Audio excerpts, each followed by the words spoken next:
સ્વામિનારાયણ સ્વામિનારાયણ સ્વામિનારાયણ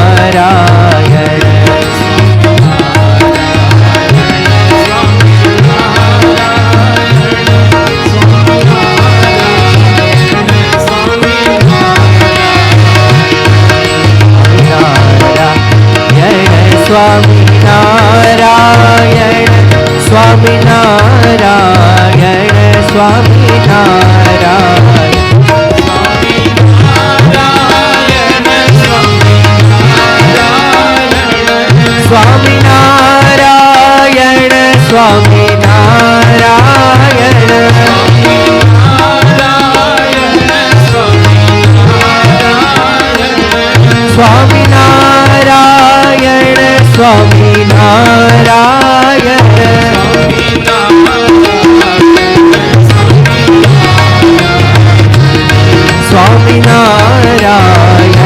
સ્વામિનારાયણ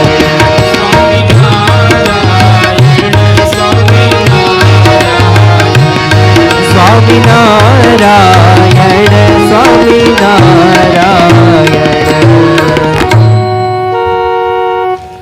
યત સંકલ્પાત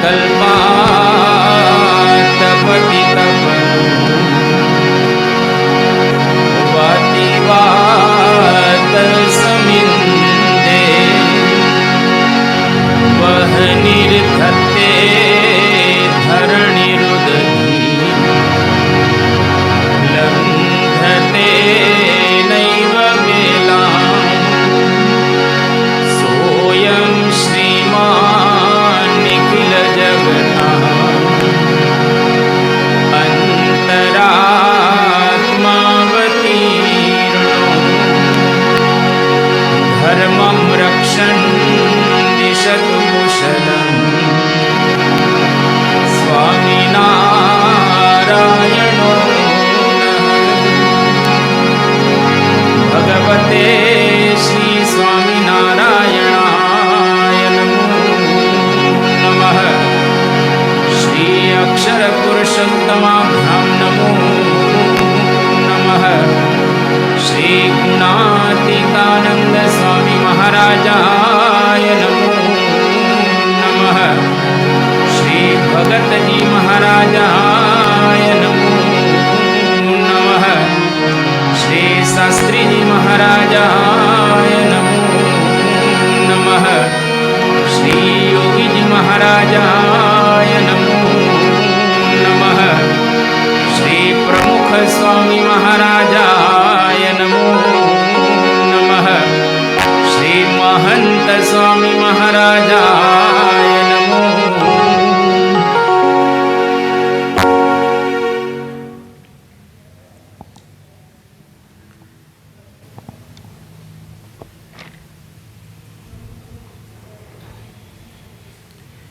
પરમ પૂજ્ય મહંત સ્વામી મહારાજના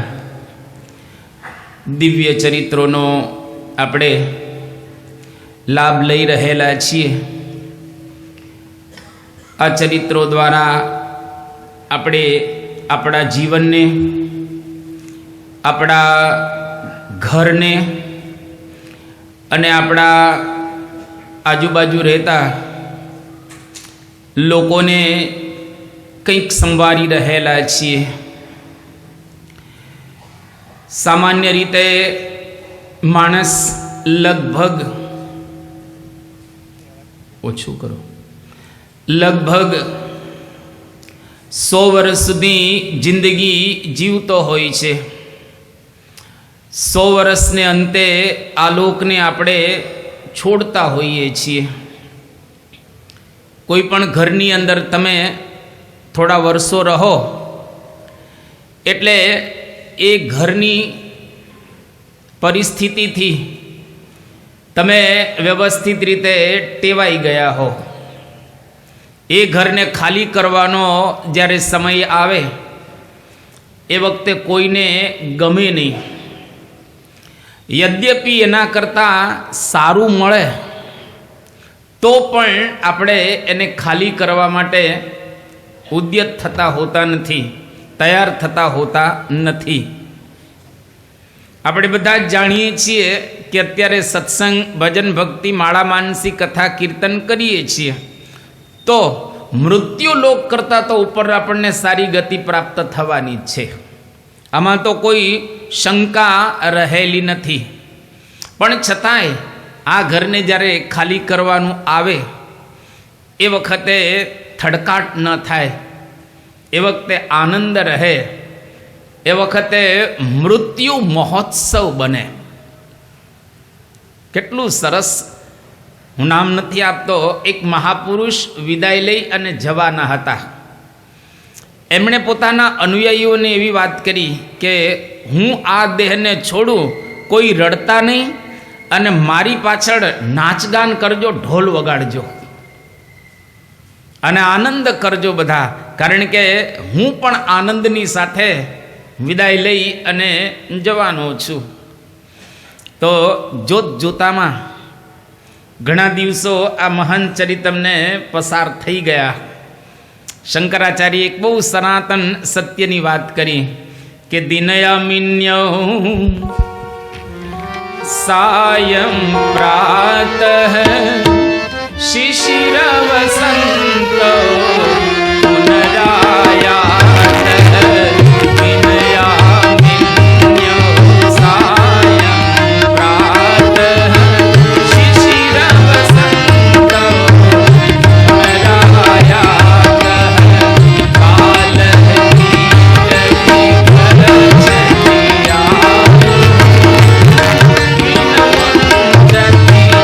ફલચર્યા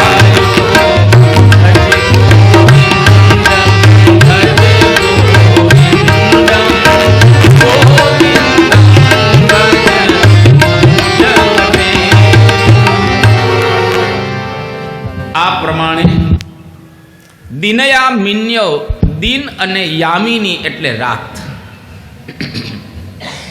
સાયં પ્રાતઃ, સાંજ અને સવાર. દરરોજ બદલાતા રહે છે. ગઈકાલે સવાર હતી ને આજે બદલાઈ ગઈ ને.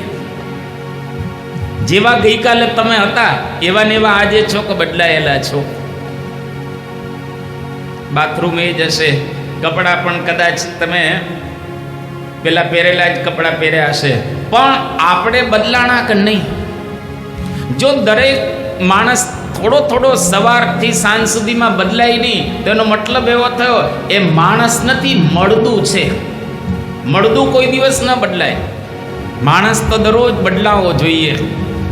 એટલે આપણે મળદા નથી, આપણે માણસ છીએ. અને એનાથી આગળ જઈએ તો આપણે મુક્ત દશાને પ્રાપ્ત કરવી છે. એટલે દરરોજ કંઈક ને કંઈક આપણે બદલાવા જોઈએ. અને એ પ્રકારે જો આપણે બદલાઈએ તો સાચા અર્થની અંદર મુક્ત અવસ્થાને પ્રાપ્ત કરી શકીશું. એમાં કોઈ શંકાને સ્થાન નથી. એટલીસ્ટ બદલવાનો વિચાર હોવો જોઈએ. બસ બદલવાનો જો આપણને એક વિચાર હશે તો પણ એક કામ તો ચોક્કસ થવાનું છે જ. કંઈ એક દિવસમાં નથી થતું. જેટલા મહાપુરુષો બદલાયેલા છે એ તમામ મહાપુરુષોએ શરૂઆત ધીરે રહીને જ કરી છે, પણ એ લોકો દરરોજ કંઈક ને કંઈક બદલાયેલા છે. એટલે આપણે પણ આપણા જીવનની અંદર આ પ્રકારે પ્રયત્ન કરીશું તો ચોક્કસ કંઈક મળશે. એટલે બાપાના ચરિત્રો દ્વારા આ આપણે શીખી રહેલા છીએ. તો તારીખ 4/3/2023 સારંગપુરની અંદર બાપા વિરાજમાન છે. અને ત્યાં આગળ પૂજ્ય ડૉક્ટર સ્વામીના સેવક આદર્શ યોગી સ્વામી એમણે એક બહુ સરસ વાત કરી કે બાપા, સ્વામી બાપા એટલે કે પ્રમુખ સ્વામી મહારાજ, આપ અને ડૉક્ટર સ્વામી ત્રણ જણાએ આ સંપ્રદાયની અંદર વધારેમાં વધારે ભીડો વેઠેલો છે. એમાં પણ આપે અને પ્રમુખ સ્વામી મહારાજે ખૂબ ભેડો વેઠ્યો, કારણ કે તમારું વિચરણ ઝીગઝાગવાળું હતું અને ડૉક્ટર સ્વામીનું આમ સીધી લીટીમાં ચાલે. એક સેન્ટરમાંથી બીજી સેન્ટરમાં, બીજામાંથી ત્રીજામાં, આમ જરા સીધી લીટીમાં એનું આખું વિચરણ ચાલે. પણ તમારું અને પ્રમુખ સ્વામી મહારાજનું વિચરણ તો ક્યારેક અહીં હો, ક્યારેક પાછા ક્યાંય હો, એટલે ઝીગઝાગવાળું તમારું વિચરણ ચાલે. એટલે તમને ખૂબ ભીડો પડેલો છે અને તમે ખૂબ સહન કરેલું છે. સ્વામીએ મુખ સંમતિ બતાવી. ત્યાં ડૉક્ટર સ્વામી વિરાજમાન હતા. એમણે વાત કરી એ કે અત્યારે તો ઘણું સારું છે. શાસ્ત્રીજી મહારાજના વખતની અંદર જે સંતો હતા એ સંતોને કેવો જબરજસ્ત ભીડો પડતો હતો એની વાત ડૉક્ટર સ્વામીએ કરી કે ઘણી વખત સંતો કોઈક વખત નદીની અંદર જતા અને ત્યાંથી ગોળ ગોળ પથ્થરો લઈ આવતા શાસ્ત્રીજી મહારાજના વખતમાં, અને એ ગોળ પથ્થરોને લાવી અને પછી એને ધોઈ નાખે, વ્યવસ્થિત રીતે ધોઈ અને હળદર અને મીઠાના પાણીની અંદર પલાળે પથ્થરને. એની અંદર કંઈ ફેરફાર ન થવાનો હોય પણ એની અંદર પલાળે. અને પછી આ હળદર અને મીઠાવાળા પથ્થરો થઈ જાય એટલે રોટલાની સાથે એ પથ્થરોને ચાટવાના, કારણ કે ખાવાનું નહોતું એ વખતે બહુ. અને સંતોને અતિશય તકલીફ હતી. વિચાર કરો, શાસ્ત્રીજી મહારાજે સારંગપુરનું મંદિર બંધાતું હતું એ વખતે કેરોસીનના ડબ્બાની અંદર 3 વર્ષ ખીચડી રાંધીને ખાધેલી. આવો પણ એક ઇતિહાસ છે. આપણે ધારો કે અતિશયોક્તિ સમજીએ પણ થોડોક સમય તો ખીચડી ખાધી હશે ને. જેટલો સમય ખાધી હોય એટલે 5 વાર ખાધી હોય તો પણ, અને 5 મહિના ખાધી હોય તો પણ કેરોસીનના ડબ્બામાં ખીચડી ખાધી એનો મતલબ એવો થયો કે વાસણ નહીં હોય. હવે વાસણ જો રાંધવા ન હોય તો રાંધવાનું ક્યાંથી બહુ હોય જાજુ. અને વખતે મંદિરોના કામ ચાલે એટલે ભૂખે લાગે. પણ સંતો આવો એક ભીડો વેઠતા હતા. એવો ભીડો વેઠી અને અક્ષર પુરુષોત્તમ સંસ્થાને એ લોકોએ ઊભી કરેલી છે. આજે એના નામે નથી જાણતા આપણે. 2-5 સંતોના આપણને નામ આવડે, બાકી ક્યાં સંતોના નામ પણ આપણને યાદ છે. એ બધા ખપી ગયા. પાયાને કોઈ દિવસ કલર ન થાય. કલર તો શિખરને થાય અને કળશને થાય, પણ પાયાને કોઈ દિવસ કલર થાય નહીં. પાયાની અંદર આ બધા સંતો સમાઈ ગયા અને એ લોકોએ ભીડો વેઠ્યો અને આપણને આનંદ કરતા ગયા.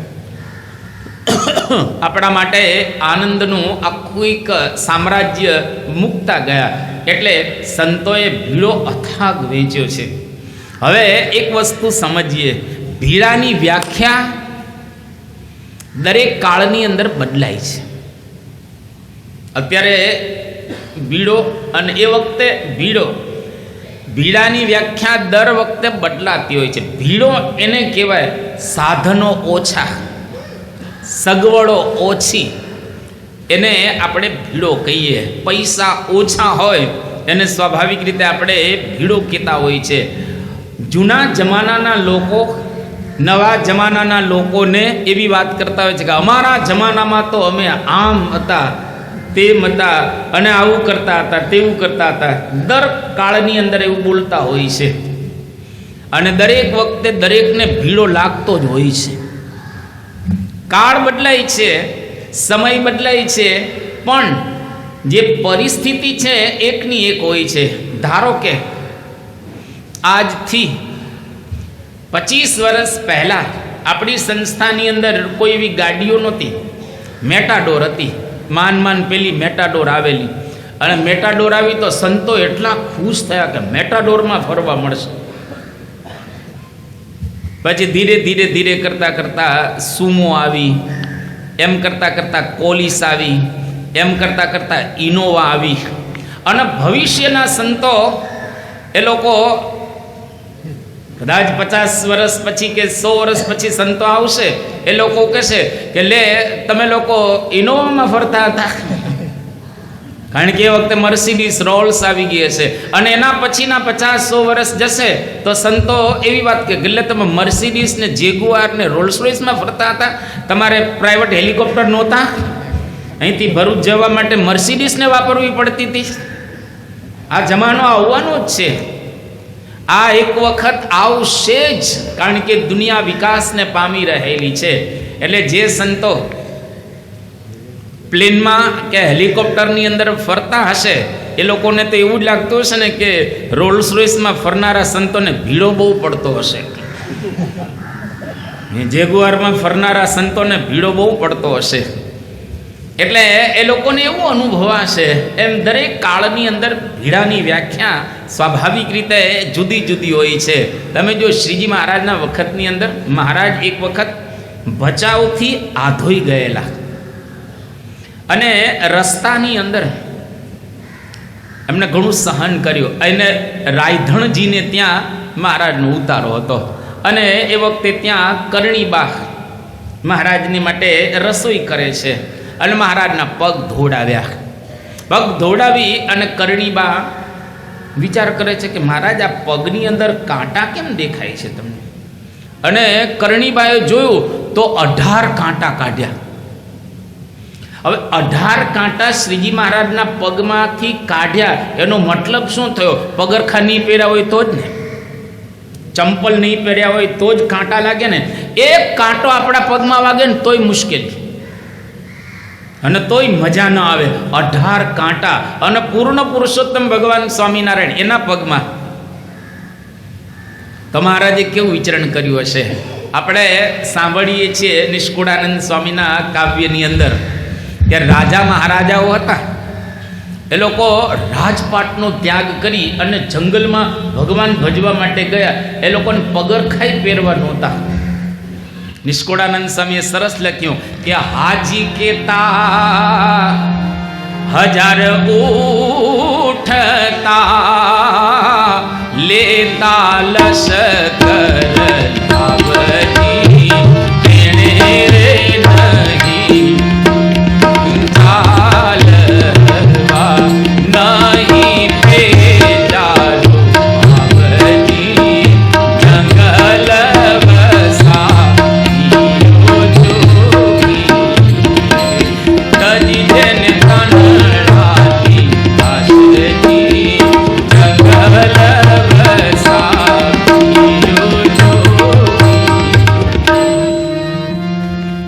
ચાલ્યા નર એકલા નહીં પેજારું પાઉંચી. હાજી કહે તો 1000 માણસ ઊભા થાય. આવા મહાન રાજાઓ હતા.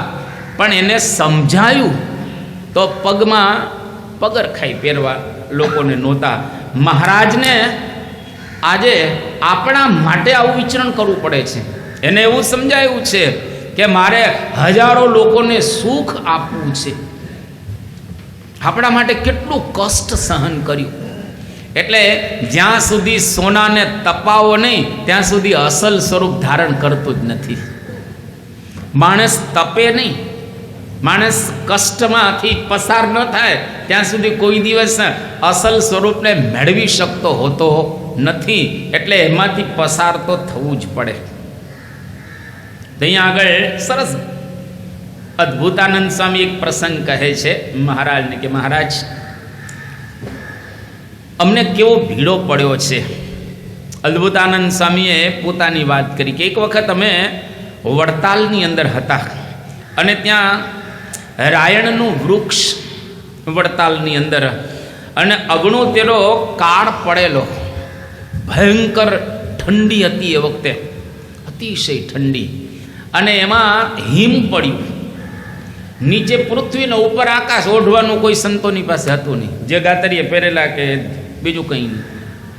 અને એટલી બધી ઠંડી પડી કે મોર મરી ગયા અને બીજા વાનરો મરી ગયા. ફળ ફૂલ છે એ ક્યાંય ખાવા મળે નહીં અને સંતોના પેટ પીઠે ચોંટી ગયેલા હતા. એટલી બધી ભયંકર પરિસ્થિતિ ખરાબ હતી અને સંતોના શરીરની અંદર ચામડી જ દેખાતી હતી, બીજું કંઈ હતું નહીં. એટલું આવી પરિસ્થિતિ હતી અને મહારાજે એમાં પાછા સંતોને નિયમ આપેલા કે આ પ્રકારે રહેવું, આ પ્રકારે રહેવું વગેરે વગેરે. તો આવી પરિસ્થિતિમાંથી સંતો પસાર થયા છે અને આ સંપ્રદાયના પાયા એ લોકોએ પૂર્યા છે. કેવી પરિસ્થિતિ એ વખતે હશે. અત્યારે તમે જો કેવા લીલા લહેર છે, તમારે લીલા લહેર છે અને અમારે પણ લીલા લહેર છે, કોઈ તકલીફ નથી. અત્યારે શાંતિથી સવારમાં નાસ્તા, બપોરે સુંદર જમવાનું, સાંજે પાછું વ્યવસ્થિત જમવાનું, હરિભક્તો સુખી એટલે અમારે ગાડીઓમાં ફરવાનું. અમારા સંત આશ્રમ પણ સારા થઈ ગયા, તમારા ઘર સારા થયા એટલે બધું જ દેશ વિદેશની અંદર સંતો અત્યારે આફ્રિકામાં લાભ લઈ રહેલા છે, કોઈક વળી પાછા મિડલ ઇસ્ટની અંદર લાભ લઈ રહેલા છે, કોઈક ઇંગ્લેન્ડ કે અમેરિકાની અંદર રહેલા છે. જો આ પરિસ્થિતિ બદલાઈ ગઈ તો તમને એવું લાગે કે અત્યારે કંઈ ભીડો નહીં. ભીડાની વ્યાખ્યા બદલાઈ ગઈ છે. અત્યારે શું ભીડો છે એ અત્યારનો વિસ્તાર નથી કરતો, પણ ભીડો એને સમજવાનો આપણા મનનું તૂટે ને, મનની અંદર જે નક્કી કર્યું હોય એનાથી વિરુદ્ધ થાય ને એને ભીડો સમજવાનો. માણસને તમે જુઓ બધું જ હોય પણ મન ધાર્યું ન થાય અને મનથી કંઈક વિરુદ્ધ થાય તો એ સ્વાભાવિક રીતે ભીડો હોય છે. યોગીજી મહારાજ એના વખતનો એક પ્રસંગ, બાપા કેવો ભીડો વેઠ્યો યોગી બાપા. એક વખત યોગી બાપા 1960નો આ પ્રસંગ છે અને યોગીજી મહારાજ અમદાવાદની અંદર હતા. નિર્જળા ઉપવાસ, યોગી બાપાની ઉંમર 70 વર્ષની છે. નિર્જળા ઉપવાસ કરેલો અને સવારે 9:30 વાગે યોગીજી મહારાજે પધરામણીનો પ્રારંભ કર્યો. બરાબર સાંજના 6 વાગ્યા સુધી પધરામણી થઈ અને 6 વાગે 15 મિનિટ યોગી બાપાએ આરામ કર્યો અને પાછી પધરામણી શરૂ થઈ. રાતના 10:15 સુધી વચ્ચે ભોજન થયું અને રાતના 12 વાગે યોગીજી મહારાજ પાણી પીધા વિના 70 વર્ષની ઉંમરે આટલી પધરામણી કરીને સૂતા. આપણા ગુરુઓ રહેલા છે, આપણે ક્યાં એની દ્રષ્ટિએ કશું કરેલું છે? કાંઈ કોઈ વસ્તુ આપણે એવી કરેલી નથી. તો હવે આપણે પણ થોડોક ભીડો વેઠીએ, થોડોક ભીડો વેઠીએ એટલે કે સત્સંગને માટે કંઈક કરીએ, સત્સંગને માટે થોડા કંઈક આપણે સજાગ થઈએ, જાગૃત થઈએ. તમે જો હરિભક્તો પોતાનો સત્સંગ બરાબર કરે, કોઈને કરાવતા જ નથી. એવો કોઈ કોન્સેપ્ટ જ મગજમાં છે નહીં. 5 ઘરે નીકળો તો ખરા, 2-4 ઘરે વાત કરો તો ખરા, લોકોને અક્ષર પુરુષોત્તમની વાત કરો ને. આ આપણું મંદિર લગભગ 28 વર્ષ થયા, બરાબર 28 વર્ષથી આપણે અહીંયા આગળ છીએ. આજુબાજુ પાડોશમાં જુઓ ને, આજુબાજુ પાડોશમાં જુઓ, બધા સત્સંગી છે, સામે બધા રહે છે. તો તમે ઘણા બધા કુટુંબો ત્યાં સામે રહો છો, આ બાજુ ટાવરમાં રહો છો, તો એ લોકોને ધીરે ધીરે ધીરે ધીરે હેત પ્રીત કરી અને લઈ આવો ને મંદિરે. આજે નહીં આવે તો 5 દિવસ પછી આવશે, 5 મહિના પછી આવશે. થોડુંક સમજાવો તો ખરા, થોડુંક કંઈક કહો તો ખરા. ન માને તો ક્યારેક દર્શને તો આવે ને, હિન્દુ તો દર્શને જાય જ ને. આપણે અહીંયા આગળ રાધાકૃષ્ણ પધરાવેલા છે અને અહીંયા આગળ આપણે બીજા દેવતાઓ પણ પધરાવેલા, ગણપતિ, હનુમાનજી, તો એના દર્શન કરવા આવે કે ન આવે? થોડોક નિયમ રાખે કે ન રાખે? પણ આપણે એના માટે થોડો દાખલો કરવો જોઈએ, એટલે કે આપણે થોડોક ભીડો વેઠવો અને થોડોક પ્રચાર પ્રસાર કરવો. અહીંયા આગળ સ્વામી બાપા હવે સારંગપુરની અંદર છે, તારીખ 5/3/2023. એમાં પૂજ્ય આત્મતૃપ્ત સ્વામી એમણે એક પ્રસંગ કયો મહંત સ્વામી મહારાજનો કે 1989માં મહંત સ્વામી મહારાજ ભરૂચની અંદર હતા. કારણ કે ભરૂચની અંદર પરમ પૂજ્ય પ્રમુખ સ્વામી મહારાજનો જન્મ જયંતિ મહોત્સવ ઉજવવાનો હતો અને પરમ પૂજ્ય મહંત સ્વામી મહારાજ સ્ટેજ ડેકોરેશનની અંદર એ સેવા એ વખતે કરતા હતા અને જે કંઈ માર્ગદર્શન આપવાનું એ બધું આપતા હતા. અને એમ કરતાં કરતાં લગભગ રાતના 2-2:30 વાગ્યાનો એ સુમાર થયો. હવે સ્વાભાવિક રીતે પછી તો સુવા માટે જવાનું હોય અને સ્વામી સુવા જતા હતા 2 વાગ્યાની આજુબાજુ, અને એમણે જોયું કે 3 હરિભક્તો ત્યાં આગળ આવ્યા છે અને એને ઓઢવાનું કશું છે નહીં. ત્યાં આગળ સભા મંડપની અંદર સૂતા હશે, ઓઢવાનું એમની પાસે કંઈ હતું નહીં. એટલે સ્વામીએ વિચાર કરો કે હવે આ લોકોને ઠંડી લાગશે એટલે આપણે એમને કંઈક આપવું જોઈએ, પણ હવે કંઈ ધાબળા કે રજાયો કે કશું કોઈ વસ્તુ મળે નહીં ત્યાં આગળ. તો એ વખતે ત્યાં સંતો હતા, એમને કહ્યું કે આપણે આ લોકો સૂઈ ગયા છે, આપણે એને કંતાન ઓઢાડીએ. અને એ વખતે કંતાન છે ને આમ વજનવાળું હશે કંઈક. તો સ્વામીએ કહ્યું કે ચાલો આપણે એને કંતાન ઓઢાડીએ. અને પછી સ્વામી બધા સંતોની સાથે કંતાન ઉપાડે છે.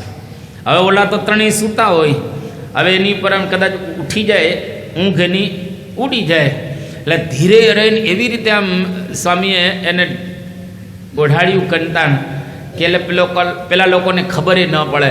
અને કંતાન ઓઢાડી અને પછી પોતે સૂવા માટે ગયા અને શાંતિથી પછી સૂતા. જો આપણને આવો વિચાર ન આવે કે આ લોકોને દુઃખ છે કંઈ ને બસ જે કરવું એ કરે, આપણું શું જાય છે, આપણું શું જાય છે, આપણે તો વિચારી ને હોઈ જાય શાંતિથી. તો સત્પુરુષ કોઈને દુઃખી જોઈ શકતા નથી અને સમય સમય બધાની સંભાળ રાખે. નિષ્કુળાનંદ સ્વામીએ અદ્ભુત લખ્યું છે 64 પદીની અંદર કે વળી સમય સમય સંભાળ જાણો કરે હરિ જનન રે બીજું દયાળ તારે મનાય નહીં મનને. વળી સમય સમય સંભાળ જાણો કરે હરિ જનન રે બીજું દયાળ તારે મનાય નહીં મનને રે. વળી સમય સમય સંભાળ, સમયે સમયે સત્પુરુષ આપણી સંભાળ રાખતા હોય છે. ઘણા એવા પ્રસંગો રહેલા છે કે જેમાં પરમ પૂજ્ય સ્વામી બાપાએ હરિભક્તોની એટલી બધી ખેવના કરેલી છે, એટલી બધી ચિંતા કરેલી છે, આખી રાતની રાતો જાગ્યા છે, પ્રાર્થનાઓ કરી છે. આપણે પ્રસિદ્ધ પ્રસંગ જાણીએ છીએ. બાપા એક વખત લંડનની અંદર હતા અને લંડનમાં બાપા જ્યારે ગયા ત્યારે આપણા ગુજરાતની અંદર દુષ્કાળનું વાતાવરણ હતું અને રાત્રે બાપા ત્યાં આગળ જાગી ગયા. જાગી કોઈને ખબર ન પડે, પોતાની પથારીમાં બેસી અને બાપા ધૂન કરતા હતા. એટલે સેવકે જોયું, સેવક જાગી ગયા અને જોયું કે બાપા એકલા પથારીમાં ધૂન કરી રહ્યા છે. એટલે બાપાને કહ્યું કે બાપા કેમ, કંઈ તકલીફ છે? ના ના કંઈ તકલીફ નથી. તો કેમ અત્યારે તમે આ પથારીમાં બેઠા છો? સ્વામી કે આપણા ગુજરાતની અંદર વરસાદ નથી ને એટલે હું ધૂન કરું છું કે ત્યાં ગુજરાતમાં વરસાદ થાય અને કોઈ દુઃખી ન રહે. કારણ કે ખેડૂતો સારંગપુરની આજુબાજુના એ લોકોને વરસાદ નહીં હોય તો તકલીફ પડશે. એટલે મહારાજને પ્રાર્થના કરું છું કે લંડનમાં તો વરસાદ ખૂબ છે, અહીંયા આગળ યુરોપમાં તો કોઈ દુષ્કાળનું વાતાવરણ છે નહીં, પણ આપણા સૌરાષ્ટ્ર ગુજરાતની અંદર દેશની અંદર સારામાં સારો વરસાદ થાય એના માટે હું ધૂન કરી રહ્યો છું. જો હવે ઘણી વખત શું આપણે દેખાવનું કરતા હોય ને તો રાતના 2 વાગે ન કરીએ, તો આપણે સભામાં કરીએ, કોઈકને ખબર પડે ને 5 જણા આપણે નોંધ લેતા હોય એવી રીતે આમ ડાયા ડમરા થઈને આમ આંખો મીચીને આમ કરીએ. લોકો કે ભલે શું કરતો હતો? ધૂન કરતો હતો. એટલે આપણે આમ ડાયા ડમરા થઈને એવી રીતે કરીએ. જો સત્પુરુષના હૃદયની અંદર એકદમ તમે જુઓ કે એને દયા રહેલી છે.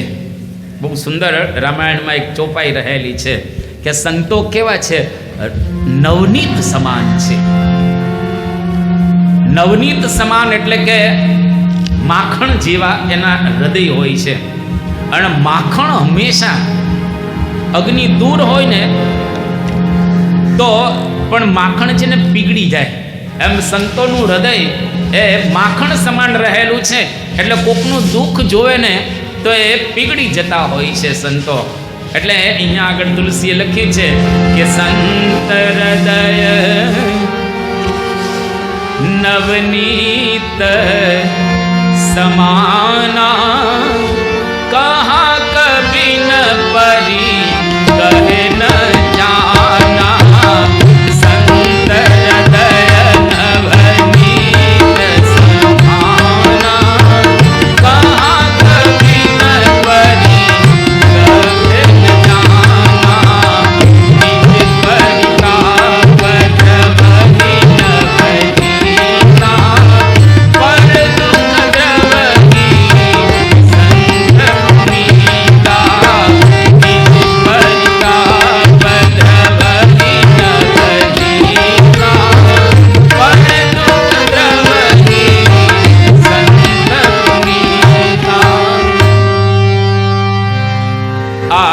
સંતનો સ્વભાવ રહેલો છે. આની ઉપરથી આપણને એટલો સદબોધ મળે કે આપણે પણ કોઈકના દુઃખે દુખિયા થવું. કદાચ વધારે ન થઈ શકે તો કાંઈ નહીં, થોડીક તો કોકને મદદ થાય ને. પહેલાં ઘરના લોકોને મદદ કરવી, દાદા દાદીઓને, પછી બીજાને. દાદા દાદીઓને પહેલાં મદદ કરવી, પછી આગળ જેટલું તમારાથી થઈ શકે એટલું કરવું. પણ આપણા જીવનની અંદર ચોક્કસ કંઈક પરોપકાર કરવો. 18 પુરાણ જેને જોયા હોય ઊંચી આંગળી કરો, 18 જોયા હોય ઊંચી આંગળી કરો.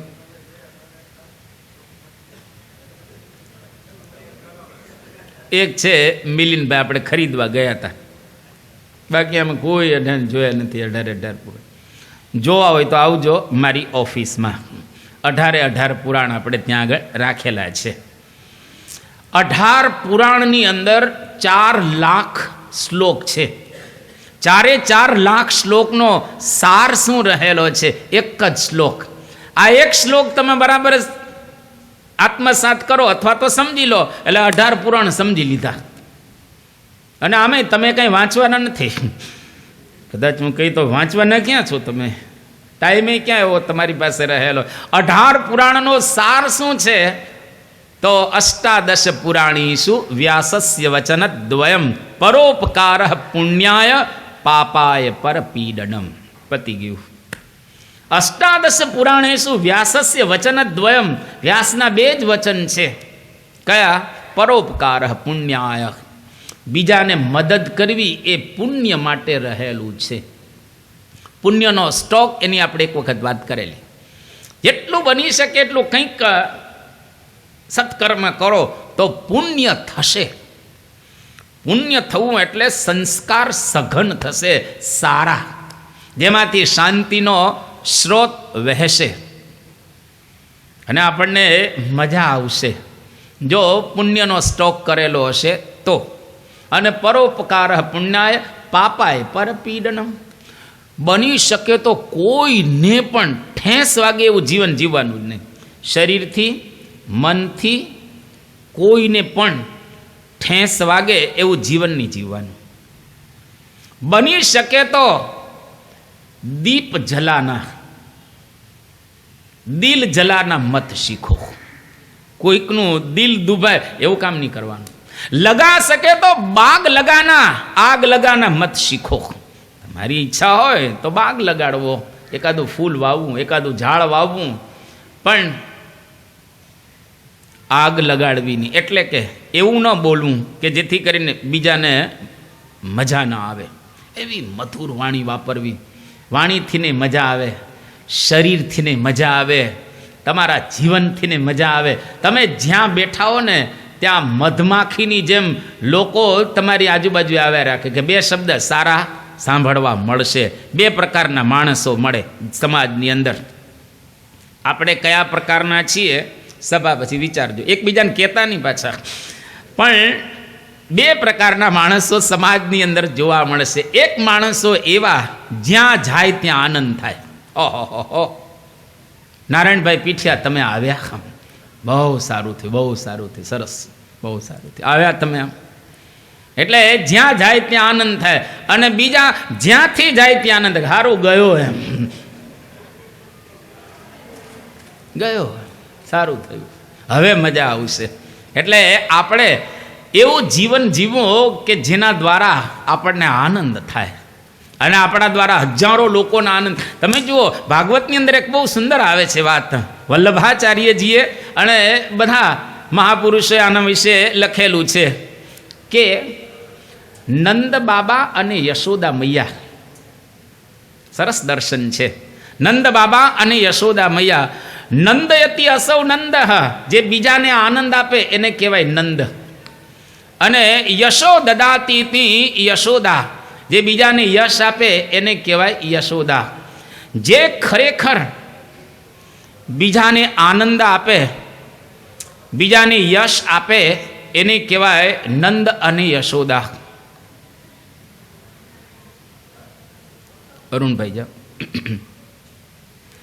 તો નંદ અને યશોદા એના ઘરે આ પ્રકારે પરમાનંદની પ્રાપ્તિ થાય છે, એટલે કે ભગવાન પધારે છે. તો આપણા જીવનની અંદર પણ ભગવાન આવે, આપણા જીવનની અંદર પણ એવો આનંદ થાય, એના માટે આપણે પ્રયત્ન કરવાનો હોય છે.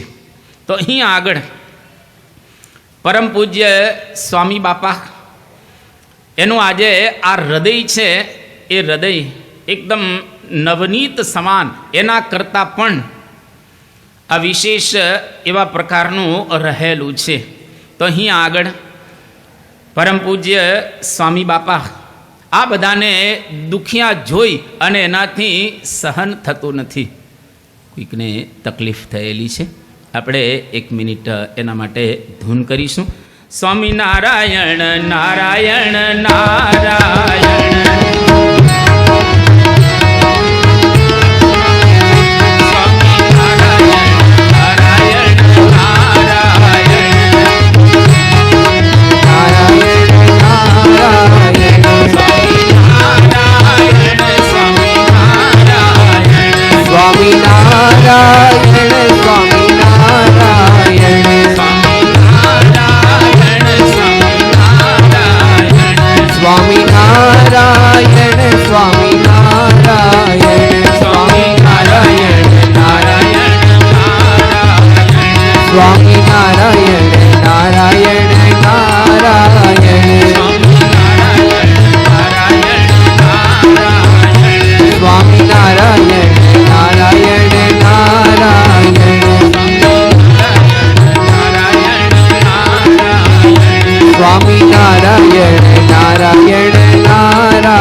આપણે પરમ પૂજ્ય સ્વામી બાપા બીજાને માટે કંઈક કરી રહેલા છે, એ પ્રકારે આપણે સાંભળી રહેલા છીએ.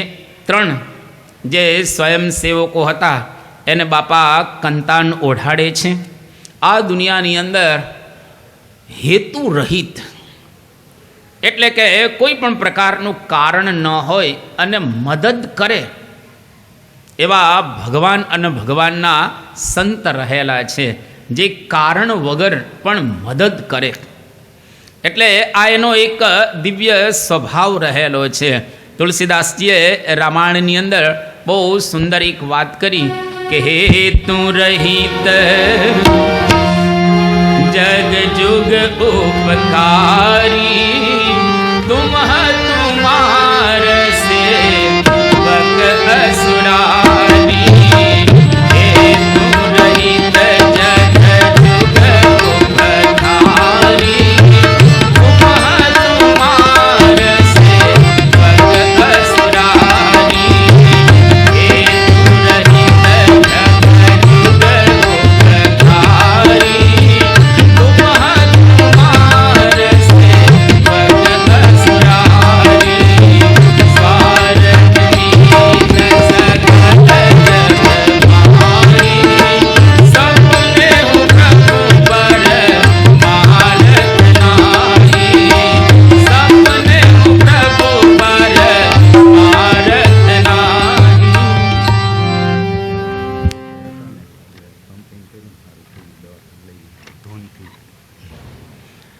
તો અહીંયા આગળ આપણા હરિભક્તને અહીં થોડાક હૃદયની અંદર તકલીફ થયેલી છે. આપણા નિલેશભાઈ ડૉક્ટર અહીંયા આગળ પોતે વિરાજમાન હતા, એટલે અત્યારે સારવાર આપવા માટે જઈ રહેલા છે. તો મહારાજને પણ આપણે ધૂન કરી છે, પ્રાર્થના કરી છે. અંતે પણ આપણે પ્રાર્થના કરીશું, જેથી કરીને એમને ખૂબ એ સારું થાય અને મહારાજ સ્વામી એમની રક્ષા કરે. તો અહીંયા આગળ પરમ પૂજ્ય સ્વામી બાપા કોઈ પણ પ્રકારનો હેતુ નથી, પરંતુ છતાંય એને મદદ કરી રહેલા છે. એટલે આપણે પણ કોઈકને મદદ કરવી, કોઈકને માટે કંઈક કરવું, આ સમાજની અંદર પરોપકાર રહેલો છે. અને કોઈ દિવસ કોઈને પીડા પહોંચે એવું આપણું જીવન જ નહીં રાખવાનું. શુદ્ધ પવિત્ર અને આનંદદાયી આપણું જીવન હોય તો આપણા દ્વારા હજારો ને લાખો લોકોને પણ આનંદ પ્રાપ્ત એ થાય. તારીખ 5/3/2023 રવિવાર, સારંગપુર. પરમ પૂજ્ય સ્વામી બાપા સારંગપુરની અંદર વિરાજમાન છે અને 1990માં જે CFI અમેરિકાની અંદર ઉજવવાનો છે એનો કિક ઓફ સેરિમની આ ત્યાં આગળ થયો અને પ્રમુખ સ્વામી મહારાજે બધા સંતોને આજ્ઞા કરી. બાપાએ આજ્ઞા એ પ્રકારની કરી કે થોડાક સંતો અહીંયા આગળ રહે અને થોડાક સંતો વિચરણ કરવા માટે જાય. બાપાએ બધા સંતોને આજ્ઞા કરી અને પછી સ્વામીએ ઉમેર્યું કે જ્ઞાનેશ્વર સ્વામી કહે ને એ પ્રમાણે બધાએ કરવું. જ્ઞાનેશ્વર સ્વામી ને નારાયણ મુનિ સ્વામી બંને જણા સંતોના અધ્યાપક સંતો અથવા તો એ બધી વ્યવસ્થા કરનારા સંતો રહેલા છે. એટલે બાપાએ આ પ્રકારની વાત કરી કે જ્ઞાનેશ્વર સ્વામી જે પ્રમાણે કહે એ પ્રમાણે બધાએ વિચરણ કરવા માટે જવું અને રોકાવાનું અને અહીંયા આગળ રોકાવાનું. બીજા દિવસે પરમ પૂજ્ય મહંત સ્વામી મહારાજ પણ ત્યાં આગળ હતા. એટલે એ વખતે અત્યારે તો બાપા સારંગપુરની અંદર છે, ત્યાં પ્રસંગ પ્રસ્તુત થઈ રહેલો છે. મહંત સ્વામી મહારાજ જ્ઞાનેશ્વર સ્વામીની પાસે આવ્યા અને જ્ઞાનેશ્વર સ્વામીની પાસે આવી અને કહે છે કે સ્વામી, મારે 2-3 પધરામણી કરવા જવું છે તો હું જાઉં? જ્ઞાનેશ્વર સ્વામી કે સ્વામી તમે તો વડીલ સંત છો, તમારે કંઈ થોડું મને પૂછવાનું હોય, મારે તમને પૂછવાનું હોય પણ તમારે થોડું મને પૂછવાનું હોય, તમે તો સ્વતંત્ર છો માટે તમે જાઓ. એ કે ના, પરમ પૂજ્ય પ્રમુખ સ્વામી મહારાજે કીધેલું ને કે જ્ઞાનેશ્વર સ્વામીને પૂછીને જ આપણે પધરામણી કરવા જવાનું, તો મારે 2-3 પધરામણી છે, જો તમે કહેતા હો તો હું પધરામણી કરવા માટે એ જાઓ. તમે જુઓ આ શિસ્ત તો જો સત્પુરુષની અંદર કેવી એક જોવા મળે. એટલે અહીંયા આગળ જ્ઞાનેશ્વર સ્વામી કહ્યું કે સ્વામી હવે તમે બહુ મોટા સંત છો, બાપાએ તો આમ નોર્મલ બધા માટે કીધેલું છે પણ આપના માટે તો કંઈ હોય નહીં. ત્યારે પરમ પૂજ્ય મહંત સ્વામી મહારાજ બહુ સરસ વાત કરે છે, આપણા દરેકને આમ ટચ કરે એવી. સ્વામીએ કહ્યું કે શિસ્ત એટલે શિસ્ત, શિસ્ત એટલે શિસ્ત એ આપણે પણ પાળવી જોઈએ. સત્પુરુષ જે આપણને કહે એ પ્રમાણે આપણે પણ બરાબર રીતે વર્તવું જોઈએ શિસ્તમાં. જો શિસ્તમાં આપણે વર્તીએ તો સ્વામી કે કંઈક પામી શકાય, શિસ્તમાં ન વર્તીએ તો પામી શકાતું હોતું નથી.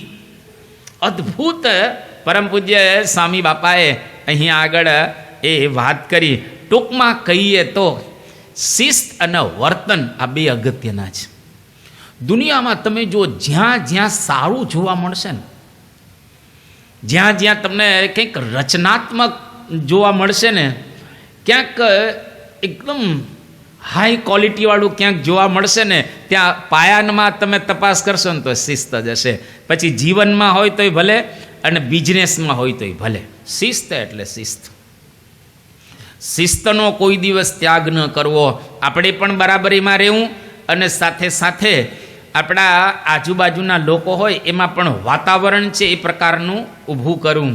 શિસ્ત માટે બહુ સુંદર એક ચિંતકે વાત કરી કે જેના જીવનની અંદર શિસ્ત આવે એનું જીવન સંગઠિત થાય અને સુરક્ષિત રહે, સંગઠિત થાય અને આપણે સુરક્ષાને પ્રાપ્ત બરાબર રીતે કરી શકીએ. એટલે આપણા ઘરમાંથી આનો પ્રારંભ કરીએ.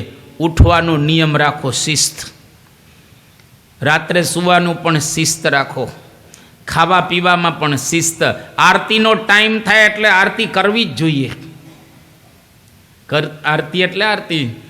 અને જે કરવાનું હોય એ તમે એકદમ ઢાળો પાડી દેશો તો 2-4 મહિનામાં એટલું તમારું ઘર સુંદર ગોઠવાઈ જશે કે જેની કોઈ સીમા નહીં. તમારા દીકરા ને દીકરીઓ એટલા શિસ્તમાં વર્તતા થઈ જશે તમે કલ્પના નહીં કરી શકો. આ લોકોનો ઉઠવાનો સૂવાનો કંઈ કહેવું નહીં પડે, તમે પહેલાં આવી જાઓ શિસ્તમાં, તમે બરાબર સરસ રીતે શિસ્તમાં ગોઠવાઈ જાઓ.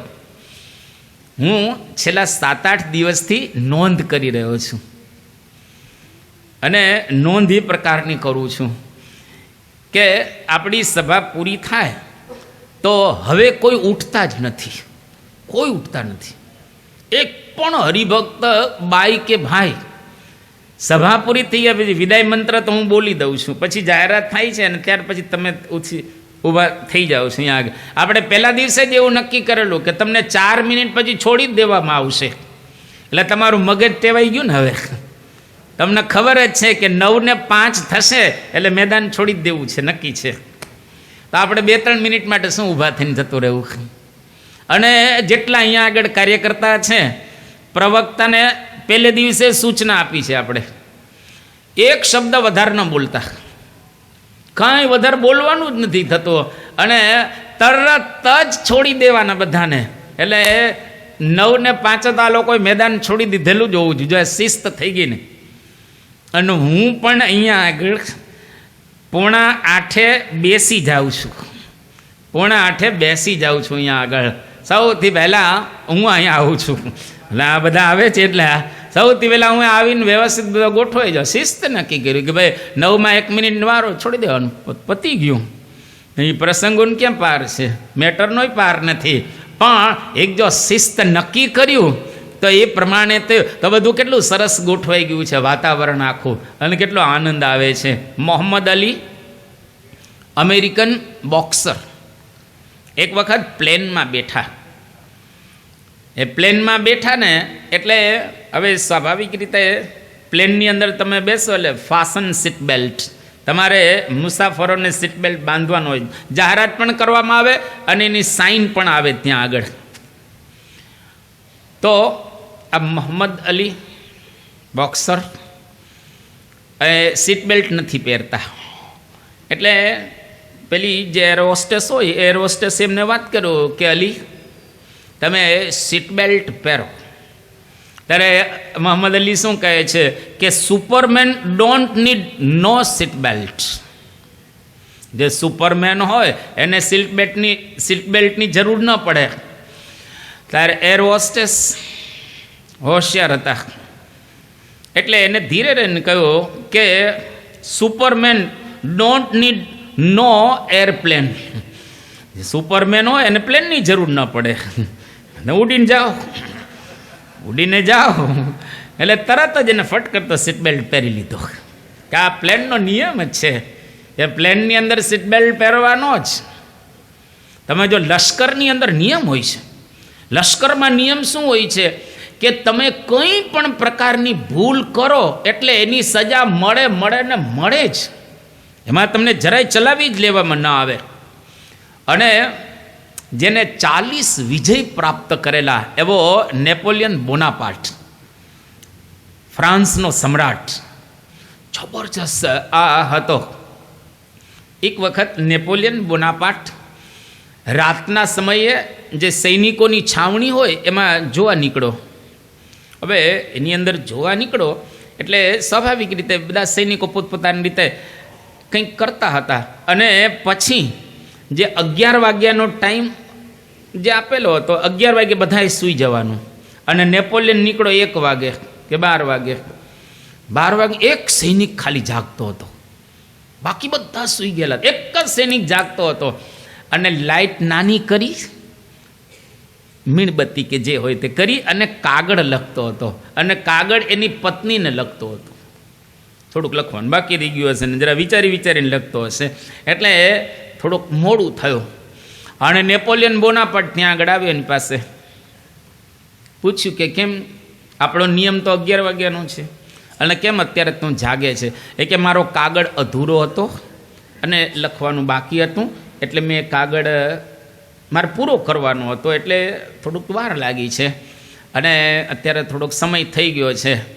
તો કે કાગળ હવે કેટલો? તો કે 1 વાક્ય હવે લખવાનું બાકી છે. ત્યારે નેપોલિયન બોનાપાર્ટ કહે કે લખી નાખી 1 વાક્ય, અને સાથે સાથે એ પણ લખી દેજે કે મેં લશ્કરની શિસ્તનો ભંગ કરેલો છે એટલે હું મૃત્યુ પામ્યો છું.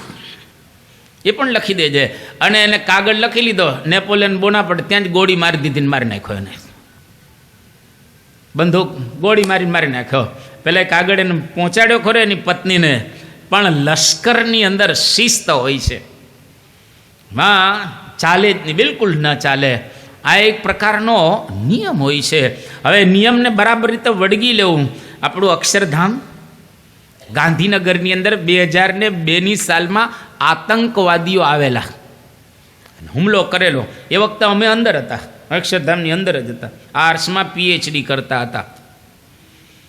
અને હું આખું ભયનું વાતાવરણ, આખી રાત અમે, કારણ કે ત્યાંથી સંતાશ્રમે જઈ શકાય એવી પરિસ્થિતિ નથી, એટલે આખી રાત જ ત્યાં આર્ટ્સમાં જાગ્યા બધું કર્યું. જે ડર તો સ્વાભાવિક રીતે બધાનો હોય જ. અને બધા માણસો, જેવો પેલો હેન્ડ ગ્રેનેડ ફૂટ્યો એટલે આખું અક્ષરધામ ધડાધડ, માણસો દિવાલ કૂદી કૂદીને જવા લાગ્યા. કોઈ જાડા હતા એ દિવાલ કૂદી ગયા, વ્યવસ્થિત રીતે દિવાલ કૂદી ગયા. અઘરી હતી પણ એ કૂદી ગયા એ લોકો દિવાલ. અને આતંકવાદીઓ બધા અંદર આવ્યા. આપણને લાગે કે હમણાં તોડી નાખશે અક્ષરધામ, એવો જે અવાજ આવે હેન્ડ ગ્રેનેડનો, તમને લાગે કે હમણાં પાડી નાખશે અક્ષરધામ. બાપાની દયાથી બીજું કંઈ થયું નહીં. 32-33 જણા મરી ગયા એની અંદર. હવે એ બધું તો થયું ત્યાં આગળ.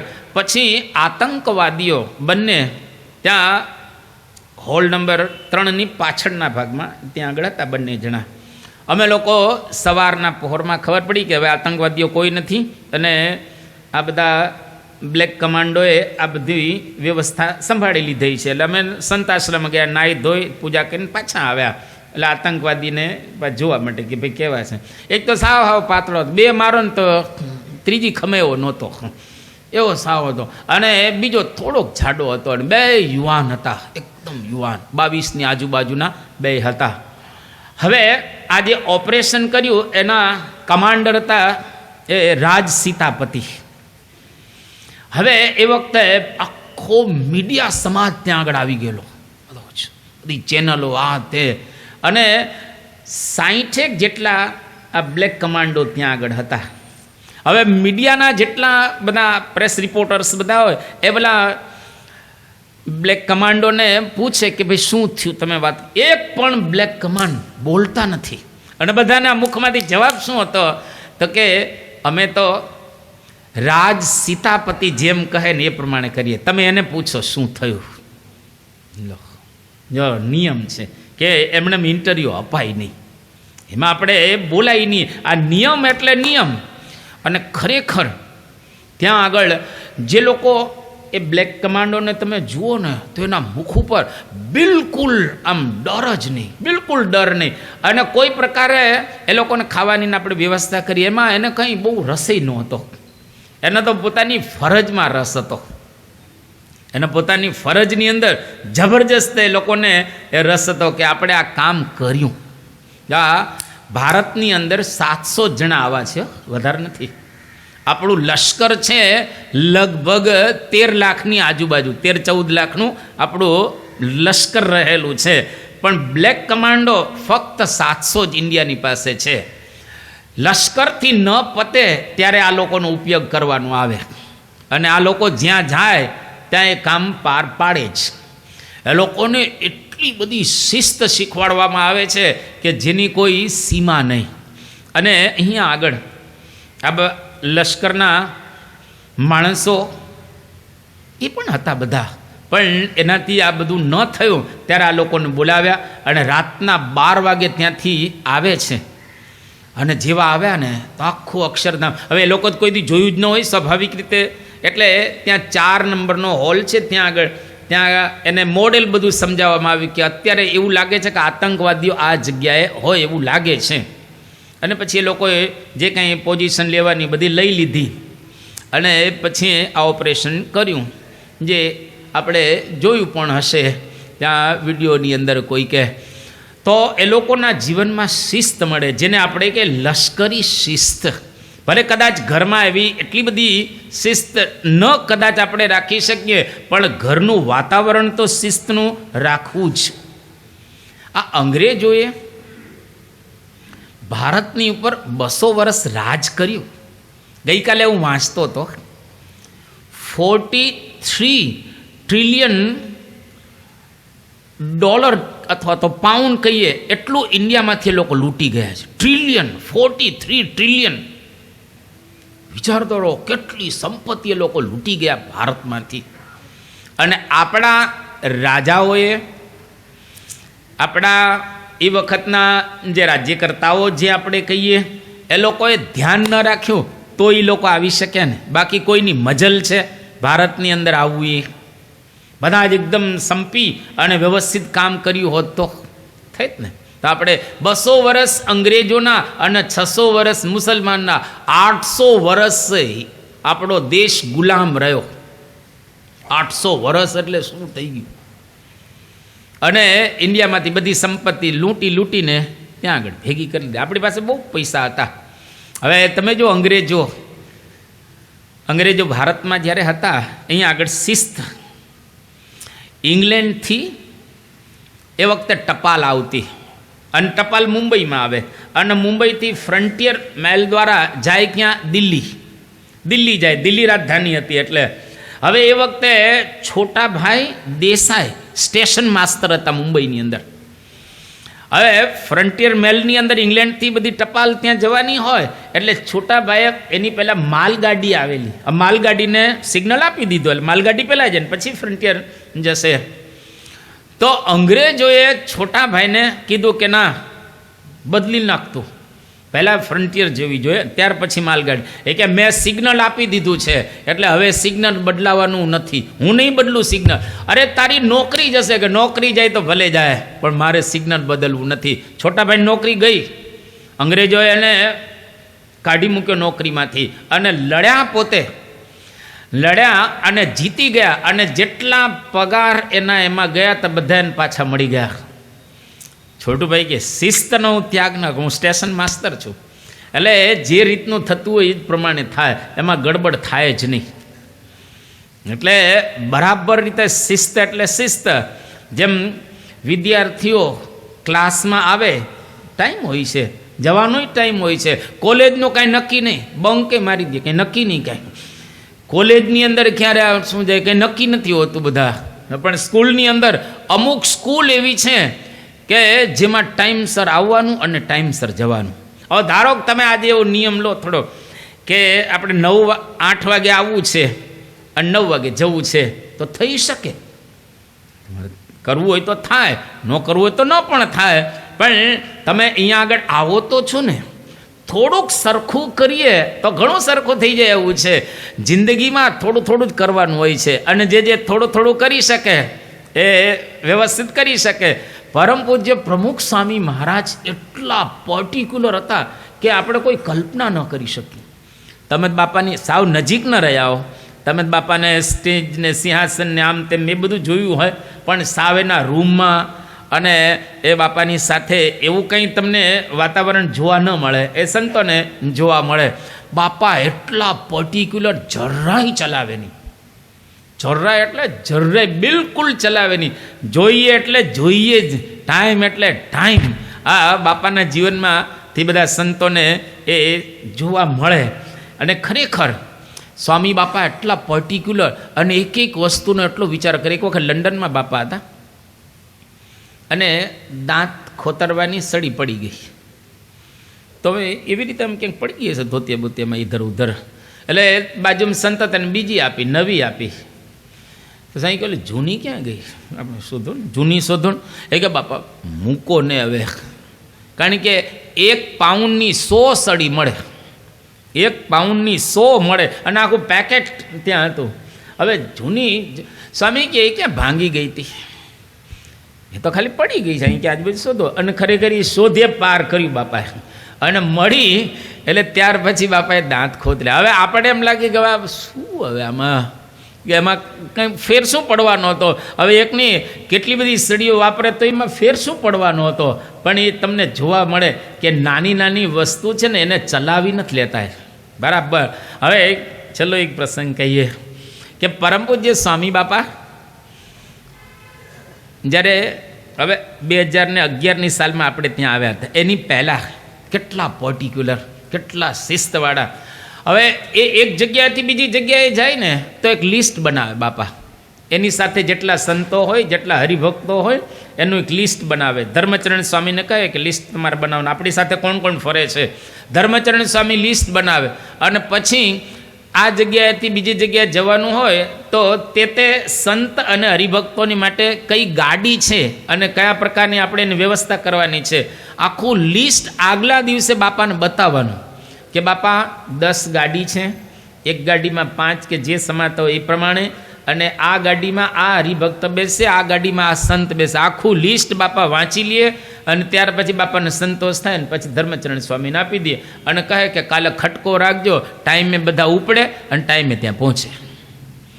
આ છેક સુધી એને કઈ આ ગાડીની વ્યવસ્થા કરવાની જરૂરિયાત જ હતી નહીં. અને પછી તો સંતો તૈયાર થઈ ગયા હતા એટલે બધી વ્યવસ્થા કરતા જ હતા, પણ બાપાથી રહેવાય નહીં અને વ્યવસ્થિત રીતે કોઈ પણ પ્રકારે એ ચલાવી ન લે. એટલે તમારા ઘરમાં જઈ અને શરૂ કરજો શિસ્ત. ભલે કદાચ કોકને 5 દિવસ 10 દિવસ નહીં ગમે, પણ તમારા ઘરના નિયમ સરખા કરી અને વ્યવસ્થિત ઘરમાં શિસ્તનું વાતાવરણ 2 મહિના કે 3 મહિના કરશો ને, તમારું ઘર નહીં રહે, ઘર ધામ જેવું બની જશે. અને એકદમ આખા ઘરની અંદર ઉઠવાનું બેસવાનું આ તે એકદમ શિસ્તમય વાતાવરણ ગોઠવાઈ જશે અને ભક્તિમય આખું વાતાવરણ ગોઠવાઈ જશે. એટલે ઘરને ગોઠવજો અને ઘરને ગોઠવવા માટે કાલે આવજો. ગોઠવજો ને ગોઠવવા માટે કાલે એ આવજો. અહીંયા આગળ મહારાજને આપણે પ્રાર્થના કરીએ કે બાપાના જીવનમાંથી આપણને શિસ્ત જોવા મળે છે, એ શિસ્ત આપણા ઘરની અંદર પણ આપણે લાવી શકીએ. સ્વામી નારાયણ નારાયણ નારાયણ, સ્વામી નારાયણ નારાયણ નારાયણ, સ્વામી નારાયણ નારાયણ નારાયણ, સ્વામી નારાયણ નારાયણ નારાયણ, સ્વામી નારાયણ સ્વામી નારાયણ, સ્વામી નારાયણ સ્વામી નારાયણ, સ્વામી નારાયણ સ્વામી નારાયણ, સ્વામી નારાયણ સ્વામી નારાયણ,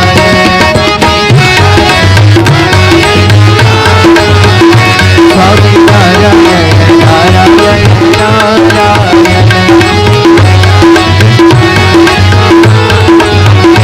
સ્વામી નારાયણ નારાયણ નારાયણ.